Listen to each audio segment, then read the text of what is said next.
what I'm trying to do in this project that I'm working on now, what I'll talk about, is to try to look at the way that nature, home, and landscape are triangulated in Irish literature. What gave me this idea was this notion when an Englishman, a professor at UCD, James Mays, he's a Beckett scholar, said to me, Irish people don't appreciate nature the way we do. Judging by my name, Jefferson Holdridge, he's in a very much of an Anglo background. You know, on my father's side I am, but I'm Italian on my mother's side. So I'm really quite qualified. He didn't know that.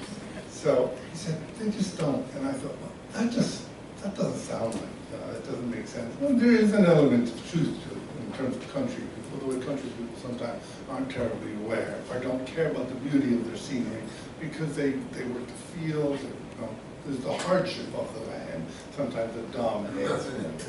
There is, that just dominates. So that was true, and that really got me thinking about it. I wrote some other stuff, but then this idea came back to me over and over again as to how one would really discuss these things.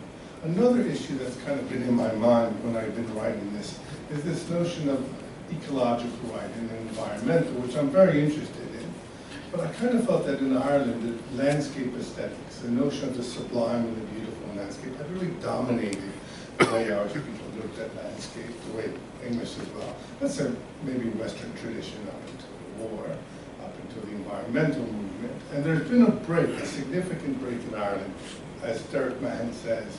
You know, that was back in the days when we looked at, nature, we looked at things as landscape rather than ecology. He says that in a recent volume.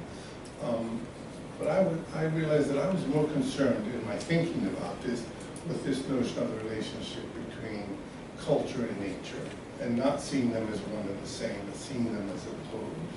And one of the things that struck me was something Claude Lévi-Strauss said about the Oedipal complex, the yield and the complex, that it is the way that we end nature's sovereignty over us. When we decide that the Oedipal taboo must be followed, not have sex with one of the parents, that is humankind's ending the sovereignty of nature over our psychology. And that seemed to me a very striking phrase. And I thought to myself that in some sense, the relationship of nature, landscape, and home really revolves around that tension. Am I making things worse or better? Maybe I'd be better off reading. So I'll read, because some of these things get a little tricky, and this is what I mean by getting to the core of what I'm writing about. I begin my thinking about this by a quote from Simon Shamma, in which he says, "Landscapes are culture before they are nature, constructs of the imagination projected onto wood and water and rock.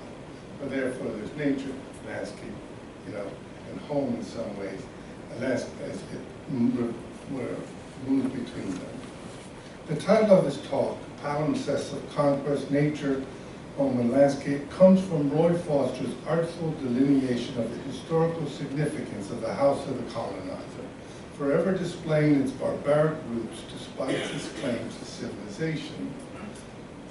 This is his quote. From 1600, there is a discernible Irish style of house, though far less elegant and coherent than it would become. The English or Scotch imported styles to be found in plantation areas are less interesting and lasted less well. The castle would take 100 years to become the country house. Even then, the name castle would sometimes misleadingly linger on, affording the English some contemptuous amusement at Irish pretension, Anglo-Irish pretension in particular. But the derivation is often manifestly demonstrated even today in the modest 18th century farmhouse grafted onto the shell of a late medieval keep. This is a palimpsest of conquest. The home as palimpsest of conquest extends down from houses like those Foster described, through Captain Boycott's house on the hill above Dula in County Mayo, to the simplest cottage in the village, if only in reverse definition, a different kind of palimpsest of It is apparent from Maria Edgeworth's Castle Rackrent in 1800 to Yeats's The Tower, another poem, which is itself a tower and a cottage attached to it. Many of the books examined in the present study bear the mark of Ireland's dark origins and reflect the complicated life of the family and its allegiances. Yet in some ways, the most potent symbol of family given in the concrete image of the house are those of famine houses in which the windows were sealed with stones to keep the ignominy of dying of starvation a family secret. Whether castle or cottage, home often exists in isolation, but remains defined by the surrounding landscape.